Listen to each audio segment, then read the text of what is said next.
সৌরভকে মেরে শিবপ্রসাদ অবশেষে অ্যারেস্ট করলো আর প্রত্যক্ষদর্শীর সাহায্যে সমস্ত প্রমাণ জোগাড় করে। এদিকে সৌরভ অ্যারেস্ট হয়েছে জানতে পারলে পরীক্ষিত টোটনিকে গিয়ে অজ্ঞান করে তুলে নিয়ে আসে। বন্ধুরা, নন্দার বাড়িতে যখন শিবপ্রসাদকে তিনটি গুলি করা হয়, একটি লোক সবটা দেখতে পায়। সেটাই আসলেই সত্য কিনা জানার চেষ্টা করে। এদিকে বড়রামবাবু আর ছবি দেখি বলে এই লোকটিকে মেরেছে। সৌরভের ছবি দেখি ব্যক্তিটি বলে, হ্যাঁ হ্যাঁ, ইনিই তো গুলিটা চালিয়েছিল, আমি দেখেছি। ইনি হাসছিল তারপরে, আর বেশ খুশি হয়েছিল। সবটা জানতে পেরে শিবপ্রসাদ রেগে যায় আর বলে, সব ঠিক বলছিস তো? এই লোকটি ছিল তো সেখানে? সে বলে, হ্যাঁ বাবু, আমি তখন নারকেল পাড়তে উঠেছিলাম গাছে, আমি নিজের চোখে দেখেছি ওই ব্যক্তিটি গুলি চালিয়েছে। তখন শিবপ্রসাদ বলে, আমি জানতাম সৌরভ এটা করতে পারবে, কারণ ও নিচে নামতে নামতে নিজেকে নিজেই হারিয়ে ফেলেছে। তখনই নন্দা বলে, এবার কি করবেন? এই যে খুব খারাপ পরিস্থিতি, আপনার নিজেরই সাথে কাজ করা ব্যক্তি এত বড় ক্ষতি করলো আপনার। তখন এই লোকটি বলে, আমি কি এখান থেকে চলে যাব? শিবপ্রসাদ বলে, কোথাও যাবি না, আজ থেকে তুই আমার কাছে থাকবে, তোর খাওয়া পড়া আর খরচা সব আমি দেব, তুই চল আমার সাথে। সঙ্গে সঙ্গে শিবপ্রসাদ তাকে ধরে নেয়। আর সেই লোকটি বারবার হাত জোর করে ক্ষমা চার বলে, স্যার আমি তো যা জানতাম সবটা বলে দিয়েছি, তারপরেও কেন আপনি আমাকে এমনভাবে জেরা করছেন? আমাকে ক্ষমা করে দে। শিবপ্রসাদ বলে, আমার সাথে চল, গিয়ে বলবি তুই সমস্ত প্রমাণ যা তুই নিজের চোখে দেখেছিস সেই সত্যটাই কোর্টে গিয়ে বলতে হবে তোকে। সেই লোকটি তো ভয় পেয়ে যায়। তাকে নিয়ে শিবপ্রসাদ চলে যায় সৌরভের কাছে। সৌরভকে গিয়ে বলে, তোর খেলা শেষ। সৌরভ চোখের সামনেই দাঁড়িয়ে থাকা মৃত্যু ব্যক্তিটিকে দিকে অবাক হয়ে যায়। সে বলে, কী ব্যাপার শিবপ্রসাদ, তুই কোথা থেকে এসেছিস? সে ভাবে শিবপ্রসাদ নয় সেটি, আসলে কোনো ভূত, কারণ সে নিজেই শিবপ্রসাদকে তিনটে গুলি করে মেরেছে। শিবপ্রসাদকে দেখে তার মনে একটা ভয়ঙ্কর আতঙ্ক চলে আসে। মৃত ব্যক্তি কোনোদিন ফেরত আসতে পারে নাকি, তাও আবার তার চোখের সামনে দাঁড়িয়ে? তখনই শিবপ্রসাদ বলে, সব সত্যটা স্বীকার করবি, নাকি আমি যাকে নিয়ে এসেছি সে বলবে? সৌরভ মিথ্যা বলার চেষ্টা করে, কিন্তু শিবপ্রসাদ যে শোনে না। আর প্রত্যক্ষদর্শী লোকটি বলে, হ্যাঁ বাবু, এই লোকটি ছিল, এই লোকটি পিছন থেকে আপনাকে গুলি করেছিল।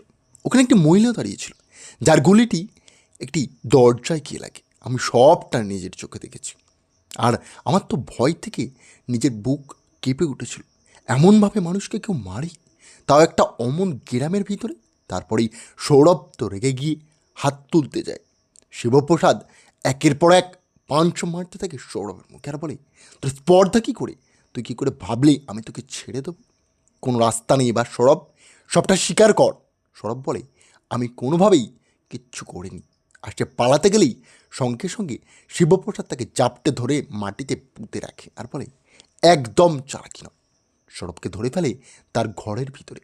সৌরভ ঘুষ খাওয়ার টাকা নিয়ে বেশ আরামে জীবনযাপন করছিল, তাই সে বারবার বলে, আমি কিছু করিনি, আমাকে বিশ্বাস কর শিবু। শিবপ্রসাদ বলে, আমি একটা সাপকে বিশ্বাস করতে পারি, কিন্তু তোকে কোনো দিন নয়। তুই যে এতটা দুমুখো মানুষ আমি ভাবতে পারিনি। তুই আমার ওপরে গুলি চালিয়েছিলিস, কত টাকা ডিল করেছিলিস। এবার তোর এই তিনটে গুলির শোধ আমি তুলব। তোকে এমনভাবে যন্ত্রণা দিয়ে দিয়ে মারবো না আমি, সারাটা জীবন তোর মনে থাকবে। সৌরভ, যা চালাকি তুই করেছিস এর পরিণাম তোকে আজ ভুগতেই হবে। তাকে গাড়ি করে নিয়ে চলে যায় জেলের ভিতরে। সেখানেই স্পেশালভাবে সৌরভকে রাখা হয়। সৌরভ বারবার সেখানে বেরোনোর জন্য অনুরোধ করা বলে, আমি যা করেছি আমাকে ক্ষমা করে দে, আমি যা কামিয়েছি সব তোকে দিয়ে দেবো, আমি এখান থেকে বার হতে চাই, আমার আর ভালো লাগছে না। সৌরভকে বলে, এই পথ থেকে বার হওয়া অসম্ভব, তোকে আমি চেম্বার দিয়ে উড়িয়ে দেবো তাও ঠিক আছে, কিন্তু তোকে বার আমি করতে দেবো না। সক্ষণই চলে যায় কোনোর সাথে ডিল করে পরশুরামের দিকে। আর বারবার ওখানে পুলিশদের কর্মরত লোকজনগুলোকে বারবার বোঝানোর চেষ্টা করে সৌরভ যে সে স্পেশাল ব্রাঞ্চের অফিসার, তাকে ছেড়ে দেওয়ার জন্য, কিন্তু কেউ তার ফাঁদে পা দেয় না। সৌরভকে কেউ বিশ্বাস করে না। আর সৌরভ লোভ দিতে থাকে জেলের ভিতরে থেকে।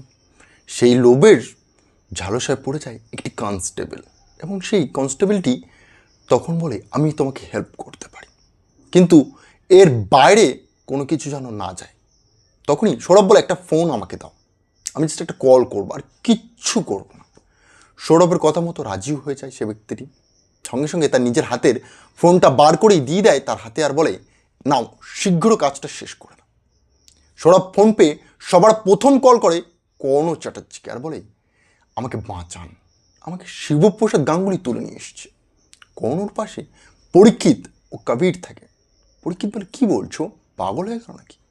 যে লোকটিকে নিজের হাতে মেরেছি, নিজে 3-3টে গুলি শ্যুট করেছে, সে কিভাবে কথা বলতে পারে? সে তো নিজেই মেরে দিয়েছে শিবপ্রসাদ গাঙ্গুলিকে।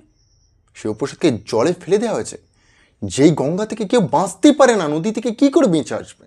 এসব ভুলভাল কথা বন্ধ করতে পারো। সৌরভ বলে, আমি সত্য বলছি, আমাকে শিবপ্রসাদ তুলে নিয়ে এসেছে। তখনই কলটা কেটে দেয়। অফিসার আসছিল দেখে সঙ্গে সঙ্গে সেই কনস্টেবলটি আর ফোনটা নিয়ে নেয়। এদিকে কর্ণ কথাটি শুনে অবাক। কর্ণ বলে, এটা আমাদেরকে যাচাই করে দেখতে হবে, কারণ আমাদের দিকে হয়তো সত্য কোনো বিপদ ধেয়ে আসছে, আমরা জানি। বলে, আমি জানি কার কাছে গেলে আসল সত্যটা আমরা পাবো। তটিনী গাঙ্গুলি আমাদেরকে আসল সত্যটা দিতে পারবে। আর এই সময় শিবপ্রসাদ তার কাজে ব্যস্ত। সে বারবার বাঁচানোর চেষ্টা কিন্তু করেছে। আমারও মনে হচ্ছে সত্যি বেঁচে আছে সে, কারণ আমি যখনই বাচ্চাগুলোকে গিফট দেওয়ার বাহানায় বাড়িতে ঢুকলাম, তখন একটি গ্যাস দেওয়ার লোক এসে আমাকে মারতে শুরু করলো। সেই ব্যক্তিটিকে আমি মেনে নিলাম যে হ্যাঁ, হয়তো কোনো ভুল চক্রান্ত হয়ে গেছে। তারপর তটিনীর ওপর যখন আমি হামলা করলাম, তটিনীর সাথে খারাপ ব্যবহার শুরু করলাম, তখন একটি ব্যক্তি মাস্ক পরে এসে আমার সামনে বাঁচিয়ে দিল তটিনীকে, আর আমাকে সদ্য মারা মারলো। এটা কিন্তু কোইন্সিডেন্স নয়, এটা বুঝতে হবে আমাদেরকে। এটা কিছু একটা ভুল চলছে, কিছু একটা খারাপ ঘটছে। তখন ভাবনায় পড়েছে কর্ণ আর বলে, তটিনীকে গিয়ে তুলে নিয়ে আসো, তটিনী সব সত্যটা আমাদেরকে সামনে আনতে পারবে। তখন পরীক্ষিত বলে, এটাই আমার সব থেকে বেস্ট মনে হলো অপশানটি, আমি যাচ্ছি। কবির বলে, আমি কি যাব? তখনই কর্ণ বলে, না না কবির, তোমাকে যেতে হবে না, যাচ্ছে পরীক্ষিত, আর লোক পাঠিয়ে দাও, তারা সবাই সামলে নেবে, আমি আশা করি এটি। পরীক্ষিত সঙ্গে সঙ্গে 2 গাড়ি লোক নিয়ে চলে যায় সেই বাড়িতে। তটিনী কলিং বেলের আওয়াজ শুনে ভাবে তার হাজব্যান্ড বাড়িতে এসেছে, তাই সে সঙ্গে সঙ্গে সোনামানা করতে করতে দরজাটা খুলে ফেলে। তার সামনেই পরীক্ষিত সমেত এক দরজা ভর্তি লোক, সবার হাতে, কারো হাতে চেম্বার, কারো হাতে ধারালো অস্ত্র, এইসব ভর্তি। সঙ্গে সঙ্গে তটিনী দরজাটা বন্ধ করার চেষ্টা করে, কিন্তু এত লোকের জোর আর ওই তটিনী একটি মহিলা কি করে পারবে, হয়ে ওঠে না।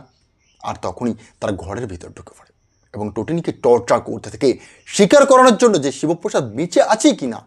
কিন্তু তটিনী নাছোড় বান্দা, সে বলে না, শিবপ্রসাদ কোথা থেকে আসবে, আর উল্টেই প্রশ্ন করতে থেকে পরীক্ষিতকে, শিবপ্রসাদ কী করে বেঁচে ফিরবে, আপনারা তো তাকে মেরে দিয়েছেন। পরীক্ষিত দোটানার মাঝখানে বুঝতে পারে না। এদিকে চেল্লামেলির আওয়াজ শুনে লাট্টু পিকু ঘরের ভিতর থেকে বেরিয়ে আসে। লাট্টু পিকুকে দেখে পরীক্ষিত বুঝতে পেরে যায় তার কাছে সব থেকে বড় অস্ত্র বেরিয়ে এসছে এক্ষুনি। তাই সঙ্গে সঙ্গে পিকুর মাথায় গিয়ে চেম্বার ধরে বলে, বলো সব সত্য কথাটা, নাহলে কিন্তু এই জীবন কেউ বাঁচাতে পারবে না। নিজের সন্তানকে এভাবে বন্দুক মাথায় দেখে অবাক হয়ে যায় তটিনী, আর ভয় পেয়ে যায়। সে বলে, এমন কাজটা করো না পরীক্ষিত, আমি তোমার কাছে অনুরোধ করছি, তুমি আমাকে সত্যি যদি কোনোদিন ভালোবেসে থাকো তাহলে এই কাজটা করবে না। পরীক্ষিত বলে, আমি টাকাকে ভালোবাসি, এই পৃথিবীতে আমি কাউকে কোনোদিন ভালোবাসিনি টাকা ছাড়া। আর এটা তুমি কেন বুঝতে পারো না, সব কিছু একটা ট্র্যাপ ছিল, আর সেই ট্র্যাপে তুমি পা দিয়েছো, তাছাড়া কিচ্ছু নয়। তখনই সেইখানে পিকু কান্না করতে শুরু করে, আর লাট্টু বলে, আমি বলছি, এবং সে বলে বসে তার পা বেঁচে আছে। সে কথাটা শুনে অবাক হয়ে যায়, কর্ণকে কল লাগায়, কর্ণ বিশ্বাসই করতে চায় না কথাটা। তখনই লাট্টু সঙ্গে সঙ্গে কর্ণর সঙ্গে কথা বলতে বাধ্য করে পরীক্ষিত, আর লাট্টু সবাই সামনে আবারও স্বীকার করে বেঁচে আছে তার বাবা শিবপ্রসাদ গাঙ্গুলি। এবং কর্ণ সে কথাটি জানতে পেরে অবাক হয়ে যায়। তটিনী ও লাট্টু পিকুকে কর্ণ অর্ডার দেয় সঙ্গে সঙ্গে তুলে নিয়ে আসার জন্য, কারণ ওই 3টে ব্যক্তি এখন পারবে কর্ণকে বিপদ থেকে বাঁচাতে। পরীক্ষিত সেই কথা মতো সঙ্গে সঙ্গে 3 জনকে তুলে নেয় আর গাড়িতে করে নিয়ে চলে যায় তার ডেরায়।